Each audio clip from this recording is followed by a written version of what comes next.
నమస్కారం news 9 TV తెలుగుకి స్వాగతం. 1.5 కోట్లు ఇస్తా లేదంటే నీ మీద కేసు పెడతా. అశురెడ్డి ధర్మేంద్ర ఆడియో లీక్ తో సంచలనం. సోషల్ మీడియాలో ఇప్పుడు ఒక ఆడియో క్లిప్ నిప్పులు జరుగుతుంది. Bigg Boss fame Ashu Reddy, YV, ధర్మేంద్రల మధ్య జరిగిన సంభాషణలు ఇప్పుడు తెలుగు రాష్ట్రాల్లో హాట్ టాపిక్ గా మారాయి. అదే వెంకీ, నువ్వు ఇప్పుడు మళ్ళీ ప్రవీణ్ అక్కకు ఫోన్ చేసావని చెప్పి కాల్ చేసింది నాకు. Okay, that is your wish, చేసావు. నేను ఇప్పుడు నీకు మళ్ళీ చెప్తున్నాను, మే వరకు టైం ఇస్తే నీకు 1.5 తిరిగి వెనక్కి ఇచ్చేస్తాను త్రూ అకౌంట్. అర్థమైందా? త్రూ అకౌంట్ మే వరకు టైం ఇస్తే నేను నీకు మళ్ళీ వెనక్కి ఇచ్చేస్తాను. ఆ మిగిలిన డబ్బులు అంటావా, నేను లైఫ్ లో సెటిల్ అయినప్పుడు నా దగ్గర ఉన్నప్పుడు నేను ఇస్తాను. అది కూడా నేను ఇవ్వను అనట్లేదు. లేదు కుదరదు, నాకు ఇదంతా అవ్వదు అంటే పెద్ద మనుషులకి నువ్వే ఫోన్ చేసావు కదా. నా జీవితంలో పెద్ద మనుషులు ప్రవీణ గారు మాత్రమే. సో ఆ ప్రవీణ అక్కకి వేణుస్వామిని పెడతావా లేకపోతే ఇంకెవరినైనా పెట్టుకుంటావా, నేను పిలుస్తాను, నువ్వు పిలుచుకో. ఓకే, నేను ఇంకా నీ ముఖం చూడాలనుకోవట్లేదు, ఈ విషయం గురించి మాట్లాడాలనుకోవట్లేదు. నాకు మే అనే ఒక్క టార్గెటే కనబడుతుంది. మే వరకు నేను నీకు డబ్బులు ఇవ్వాలి అంతే.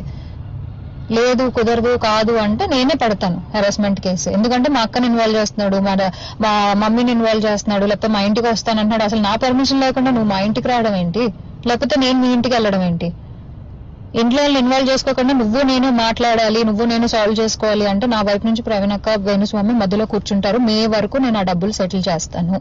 అది ఈ ఆడియోలో అశురెడ్డి చేసిన వ్యాఖ్యలు వింటే మీరు కూడా షాక్ అవ్వాల్సిందే.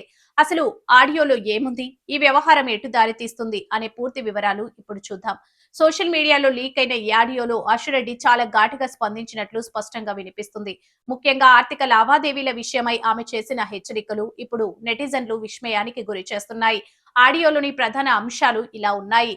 అశురెడ్డి మే నెల లోపు 1.5 కోట్ల రూపాయలు చెల్లిస్తానని ఆమె హామీ ఇచ్చారు. అయితే ఆ సమయం వరకు ఓపిక పట్టాలని ఆమె కోరడం గమనార్హం. హరాస్మెంట్ కేసుతో హెచ్చరిక. ఒకవేళ నా మాట వినకుండా నన్ను ఇబ్బంది పెడితే నేను కూడా నీ మీద హరాస్మెంట్ కేసు పెడతాను అని ఆమె స్ట్రైట్ గా వార్నింగ్ ఇచ్చారు. మిగతా డబ్బుల కోసం సమయం మొత్తం సెటిల్మెంట్ విషయంలో మిగిలిన మొత్తాన్ని తన వద్ద ఉన్నప్పుడు ఇస్తానని, అంతవరకు వేచి చూడాలని ఆమె స్పష్టం చేశారు.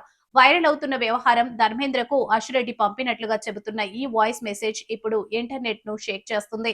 సాధారణంగా ఇద్దరి మధ్య జరిగిన వ్యక్తిగత గొడవలు ఇలా ఆడియో రూపంలో బయటకు వచ్చి ప్రజల ముందుకు రావడంతో నెటిజన్లు రకరకాలుగా కామెంట్స్ చేస్తున్నారు. అశురెడ్డి ఇంతలా ఎందుకు రియాక్ట్ అయ్యారు, అసలు వీరిద్దరి మధ్య ఆర్థిక లావాదేవీలు ఎందుకు తలెత్తాయి అనే దానిపై ప్రస్తుతం జోరుగా చర్చ సాగుతుంది. ప్రశ్నార్థకంలో పరువు. ఈ ఆడియో లీక్ వ్యవహారం కేవలం ఇద్దరు వ్యక్తులకు సంబంధించింది మాత్రమే కాదు, ఇది సోషల్ మీడియాలో అశురెడ్డి ఫాలోయింగ్ పై కూడా ప్రభావం చూపే అవకాశం ఉంది. సెలబ్రిటీల మధ్య జరిగే ఇలాంటి గొడవలు ఇలా బహిర్గతం అవ్వడం ఇటు ధర్మేంద్రకు మరియు అటు అశురెడ్డికి ఇద్దరికి ఇబ్బందికరంగా మారింది. మరి ఈ ఆడియో లీక్ వెనుక ఎవరున్నారు, దీనిపై అశురెడ్డి కానీ ధర్మేంద్ర కానీ అధికారికంగా స్పందిస్తారా లేదా అనేది వేచి చూడాలి. ఏదేమైనప్పటికీ హరాస్మెంట్ కేసు అనే పదాన్ని ఇలా బహిరంగంగా వాడటం ఇప్పుడు పెద్ద దుమారమే రేపుతుంది. ఇలాంటి మరిన్ని లేటెస్ట్ మరియు సెన్సేషనల్ అప్డేట్స్ కోసం మా న్యూస్ 9 టీవీ తెలుగుని ఫాలో అవుతూనే ఉండండి.